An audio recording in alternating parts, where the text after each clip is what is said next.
দেশের এবং প্রবাসের ভাই বোনদের প্রতি সালাম। আসসালামু আলাইকুম।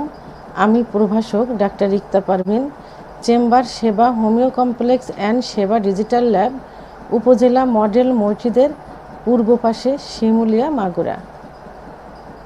সহবাসের সময়কে দীর্ঘায়িত কিভাবে করা যায়, অর্থাৎ 2 মিনিট থেকে কিভাবে 10-15 মিনিট করা যায় সেই বিষয়ে আজকে কথা বলবো। সহবাসের সময়কে দীর্ঘায়িত করার জন্য স্বামী স্ত্রী দুজনকেই ধৈর্যশীল এবং সহনশীল হতে হয়। মাথা ঠান্ডা রেখে যৌনকার্য পরিচালনা করতে হয়। মনে রাখবেন যে আপনি যুদ্ধক্ষেত্রে যুদ্ধ করতে যাচ্ছেন না, জয়লাভ করতে যাচ্ছেন না। আপনি যাচ্ছেন আপনার পার্টনার অথবা স্ত্রীকে সুখ দিতে এবং নিজে সুখ নিতে। যখন সহবাস শুরু করতে যাবেন তার পূর্বে দুজনকে পর্যাপ্ত পরিমাণ ফোরপ্লে করবেন। সাধারণত পুরুষেরা খুব অল্প সময়ের ভিতরে উত্তেজিত হয়ে যায়, আর মহিলাদের উত্তেজিত হতে একটু সময় লাগে, অর্থাৎ 10 থেকে 15 মিনিট, কখনো দেখা যায় যে 30 থেকে 35 মিনিটও সময় লেগে যায়।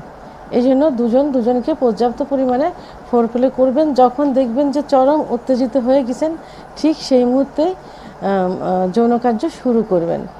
আচ্ছা, যৌনকার্য শুরু করার পর যখন আপনারা প্রাইভেট অঙ্গ স্ত্রীর যোনির মধ্যে প্রবেশ করবেন এবং 5 থেকে 6 বার সঞ্চালন করার পর যখন বুঝতে পারবেন যে আপনার বীর্যপাত হয়ে যাচ্ছে, ঠিক সেই মুহূর্তে আপনি আপনার প্রাইভেট অঙ্গ সরিয়ে আনবেন যোনিপথ থেকে, স্ত্রী যেন সেটা বুঝতে না পারে। তবে স্ত্রীকে উত্তেজিত অবস্থা থেকে সরিয়ে আনা যাবে না, তাকে পর্যাপ্ত পরিমাণে ফোরপ্লে করবেন। যেখানে ফোরপ্লে করলে সে উত্তেজিত অবস্থায় থাকে, ঠিক সেখানেই ফোরপ্লে করবেন এবং কথা বলবেন, গল্প করবেন।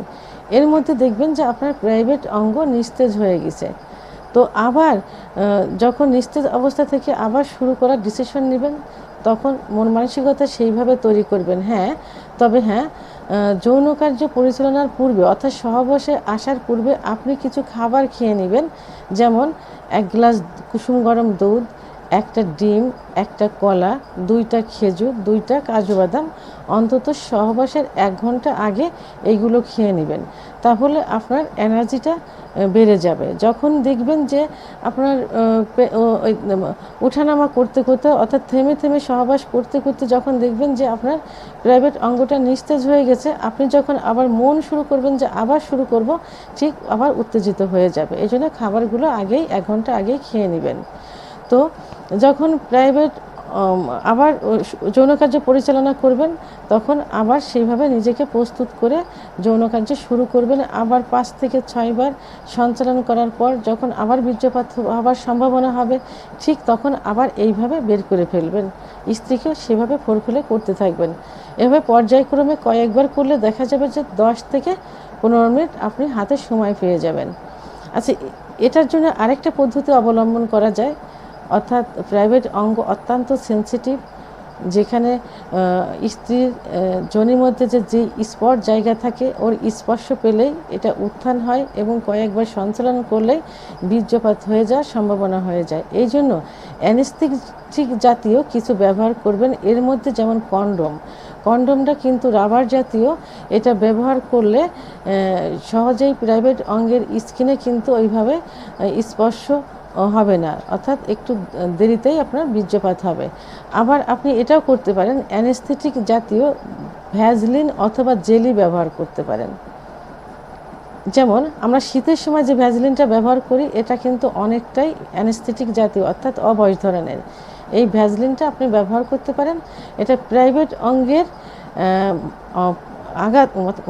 আঘাত থেকে অর্থাৎ অগ্রভাগ থেকে মাঝপথ পর্যন্ত ব্যবহার করবেন এবং যৌন মিলনে যাবার পূর্বে একটু ধুয়ে নিতে পারেন। যদি একটু চুলকায় তাহলে অবশ্যই অ্যালার্জি জাতীয় একটা ওষুধ খেয়ে নিতে পারেন।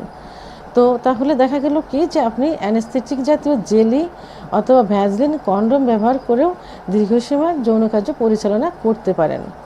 তো আমরা যে পদ্ধতিটা পূর্বে বললাম যে থেমে সহবাস করতে হবে, এইটা আপনি 4 থেকে 5 মাস প্র্যাকটিসটা করলে একটা সময় অভ্যাসে পরিণত হয়ে যাবে।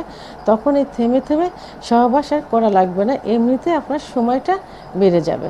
তো বন্ধুরা, আমার ভিডিওটি সম্পর্কে যদি কোনো মতামত থেকে থাকে তাহলে অবশ্যই কমেন্টসের মাধ্যমে জানাবেন। আর ভিডিওটি ভালো লাগলে লাইক, কমেন্ট, সাবস্ক্রাইব করে আমার সঙ্গে থাকুন। আল্লাহ হাফেজ।